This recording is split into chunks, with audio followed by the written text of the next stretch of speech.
जब आप किसी बैंक के माध्यम से, एनबीएफसी के माध्यम से कोई लोन लेते हैं, आप चाहते हैं आप उसको टाइम से चुकाएँ। लेकिन कभी-कभार ऐसा होता है, इन्हीं व्यक्तियों की जो स्थिति है, वो ठीक नहीं होती है, स्थिति खराब हो जाती है, पैसा नहीं होता है, तो वो टाइम से पैसा नहीं पे कर पाते हैं बैंक एनबीएफसी को। उस दौरान आप अगर 92 डेज़ तक कोई भुगतान नहीं करते हैं, तो आपके लोन को एनपीए में कंसीडर कर दिया जाता है। एनपीए क्या होता है? Non performing asset. ऐसा पैसा जो बैंक एनबीएफसी को किसी प्रकार का कोई फायदा नहीं दे रहा है। जैसे ही आपका लोन अकाउंट एनपीए होता है, उसके बाद में बैंक एनबीएफसी को पूरे अधिकार मिल जाते हैं कि व्यक्ति से आप लोन की रिकवरी कर सकते हैं लीगल वे में, ठीक? लेकिन आजकल बैंक एनबीएफसी जो कुछ हैं वही लीगल प्रोसीजर फॉलो कर रहे हैं, लेकिन कुछ बैंक एनबीएफसी ऐसे हैं जो लीगल प्रोसीजर फॉलो नहीं कर रहे हैं, इलीगल प्रोसीजर फॉलो कर रहे हैं। उनका इलीगल प्रोसेस कैसा है? जैसे ही आपकी एक ईएमआई डिफॉल्ट हुई, उसके बाद में आपको कॉल्स आना शुरू हो जाएंगी, रिकवरी एजेंट आपको गालियां देना शुरू कर देंगे, बदतमीजी करना शुरू कर देंगे, डराना शुरू कर देंगे, धमकाना शुरू कर देंगे। 3 ईएमआई डिफॉल्ट होने तक आपका पूरे तरीके से दिमाग का फालूदा बना देंगे। आपको व्हाट्सएप पर इतने फेक नोटिस भेजे जाएंगे, इतने फेक नोटिस भेजे जाएंगे, फिर अगर कोई जेन्युइन नोटिस भी भेजेगा ना बैंक एनबीएफसी, आप उस पर भी भरोसा नहीं करेंगे।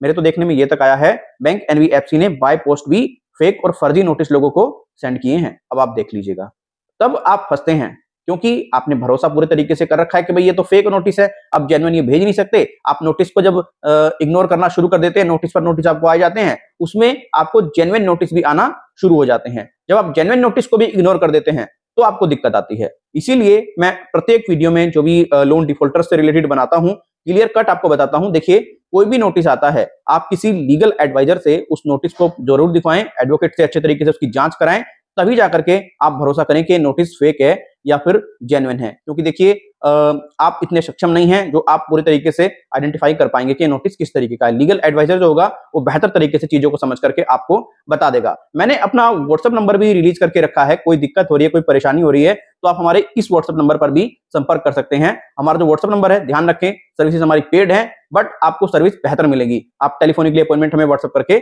ले सकते हैं। अब देखिए कि आपको नोटिस इग्नोर नहीं करने हैं। एक तो आपको 138 का जो चेक बाउंस का नोटिस होता है, वो इग्नोर नहीं करना है। दूसरा, आपको आर्बिट्रेशन का नोटिस इग्नोर बिल्कुल नहीं करना है। तीसरा, अगर आपको कोर्ट से समन आ जाए, बिल्कुल भी इग्नोर मत करना। अगर कोर्ट से आपको समन आ गया ना और आपने वो इग्नोर कर दिया, तो आपके वारंट इशू हो जाएंगे और आपके घर पे पुलिस आ जाएगी। आपके ऊपर बहुत बड़ी मुसीबत आ जाएगी। ये बात आप समझिएगा। आप समझ नहीं पाएंगे आप क्या कर दिए, आप खुद भी नहीं इस बात का मतलब अनुभव कर पाएंगे आपने कर क्या दिया। सीरियसली, फिर आप इधर उधर करेंगे, भाई हमारे साथ में ऐसा हो गया, ऐसा हो गया, फिर तो सीधी सी बात है, आपको दिक्कत परेशानी बन जाएगी। इसीलिए आपको ये नोटिस इग्नोर बिल्कुल भी नहीं करने हैं। दोस्तों, आप लोन लेते हैं अपने किसी जरूरत को चलते, आप चाहते हैं कि भाई आपकी जो इशू है वो प्रॉपर तरीके से शॉर्ट आउट हो जाए। देखिए, 2 टाइप के लोन आपको दिए जाते हैं, एक तो सिक्योर लोन और एक अनसिक्योर लोन।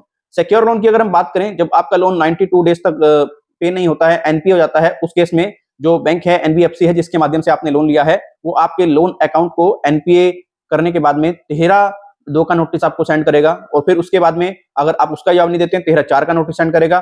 फिर जो भी आपका प्रोडक्ट है उसका ऑप्शन करके अपनी रिकवरी कर लेगा। सिंपल। अगर बात करें अनसिक्योर लोन की, तो इसमें ऐसा नहीं होता है। इसमें क्या होता है, इसमें जब आपका लोन डिफॉल्ट हो जाता है, तो 92 डेज तक आप कोई पेमेंट नहीं करते हैं, एनपीए हो गया आपका, तो उसके बाद बैंक आपको लगातार संपर्क करता रहता है, एनबीएफसी आपको संपर्क करता रहता है कि भैया पेमेंट कर दो, ऐसे ऐसे बात है। आप अगर पेमेंट नहीं करते हैं तो आर्बिट्रेशन की प्रक्रिया फॉलो की जाती है। आर्बिट्रेशन पे भी आप नहीं एग्री होते तो फिर भाई सीधी सी बात है, आर्बिट्रेशन का भी आपने प्रॉपर रिस्पॉन्स दे दिया तो फिर लोक अदालत में जाया जाता है। लोक अदालत में भी कोई रिस्पॉन्स नहीं मिल रहा, फिर जाकर के ये कुछ नेक्स्ट प्रोसेस करते हैं केस वगैरह का।